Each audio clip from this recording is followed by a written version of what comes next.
welcome back to Journey to Point. So today I'm back with another video. So today I'm going to be talking about 5 ways you can get over your performance jitters.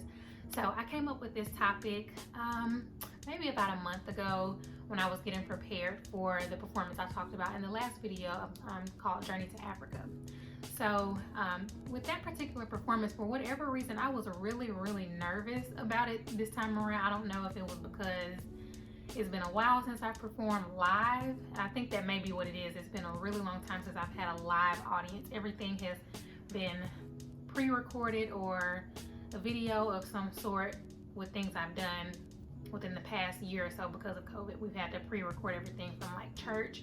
And then when I was doing School of Worship last year, everything was pre-recorded. So I haven't had a live audience in forever. So I think that was mainly what it was. But like I said, I'm going to talk about 5 different ways that I get over my performance jitters, and I hope that these tips help you too. All right, so tip number 1 is to prepare and practice. So basically, outside of your rehearsals, make sure you're going over your choreography, and preferably full out. That helps you to retain choreography as well as doing it full out. If you have to extend your arms, extend your legs, point your toes, whatever it is, go ahead and do that full out outside of rehearsal. If you don't have the music, ask your director or your coach or whatever it is that you're doing, whoever is over your performance, ask them for the music. That's something I do too. That's something I just thought of on the spot. Ask for the music. Don't be afraid to ask for it. Typically, they want you to do well, so I don't see a reason why they wouldn't give you the music that you need to be, to go over your choreography and to be successful in the performance. But with that, if you don't have time to do the choreography full out, or if you forget, if you have a busy week or something like that, at least try to make time to, like I said, have the music, listen to the music, go through it just in your head, just to keep it fresh on your mind. That's basically the main thing here, and that's the main key, is just to keep the choreography and your placements and things fresh on your mind. So that's tip number 1. Okay, so tip number 2 is to visualize. So this one kind of goes into what I just said about going through the routine in your head. So basically, I just take this a little bit like a step further. So what I do is I'll close my eyes and I'll play the music and just think about the performance. So if the whole performance is complete and we have all the choreography, all the placements, I'll just play the music, close my eyes, and just run through the whole thing in my head. And to even take it a step further than that is I'll grab some headphones sometimes, and I'll like the really big headphones, and put those on so I can minimize distractions. So that's another way that I typically try to help myself get over my performance jitters, is to just visualize myself doing it and visualize myself being successful in the performance. Okay, so tip number 3 is to dance it out. So this is my favorite one. So like I said, with Journey to Africa, I was really nervous before that performance. So basically, backstage before the performance started, they had this big clock going on a projector, and it had a countdown clock. So we could see that backstage. So we could see exactly how much time we had before we had to go on. But with that, they had this music playing with it too. So it would play the music, but it had this weird break in the music. So we all would think that the show was about to start. So we would stop and like freeze in spot, like where we were, and just get real nervous. But another thing we were doing, we just acted a fool back there. Just acted a complete fool, danced it out, went over some of the choreography that was in the show. But we had a lot of fun backstage just to loosen up and get those nerves out, just shake them out, dance it out. That's my favorite one. Like I said, not only is it fun, but it really helps you to shake out the nervousness. So that is tip number 3. Okay, so tip number 4 is to think positive. So this may sound a little cliche, but nothing will kill your confidence faster than thinking negatively, no matter what it's about, whether it's about yourself, about a big project you have coming up, whatever it is. Thinking negatively will kill your confidence quicker than anything else. And this is one that I actually struggle with a whole lot, and not just with dance, but just in my personal life. I struggle with just trying to stay positive about certain things.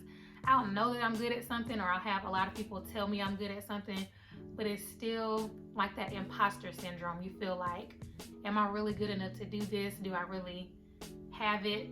Who's to say that I'm qualified to do this kind of thing? That kind of thing. That's kind of what imposter syndrome is and how it kind of plays out.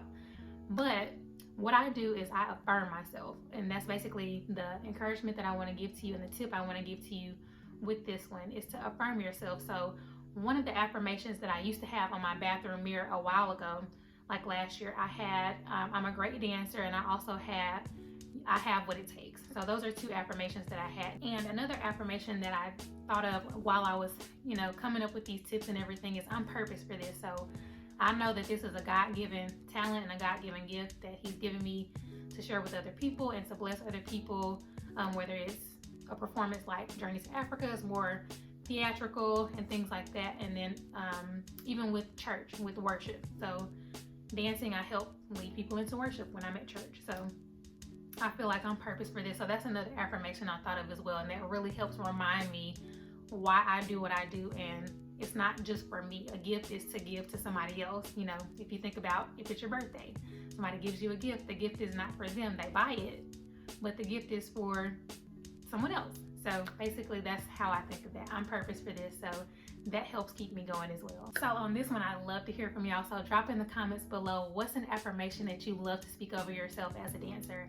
So drop those in the comments below, and I'd love to hear from you guys. Last but not least, tip number 5, and I kind of feel like this one is a bonus, and it's super simple, but it's just to pray.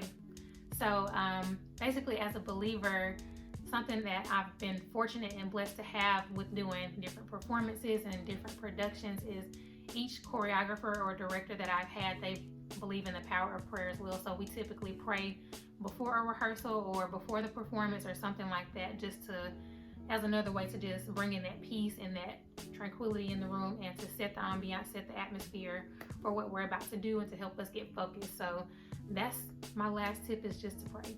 So with that, although I still get nervous about performances, I think that's natural, and it's actually good energy to have when you're nervous. It means you want to do well, and it's something you really, plan to put something good out there. You don't want to just get out there and fumble around. So although I still get nervous, this is something that really helps me to, like I said, just focus and just to be at peace with what I'm about to do. So whether I mess up or not, whether I miss a move or something like that, a performance is one and done. There's nothing you can do about it. You can't go back.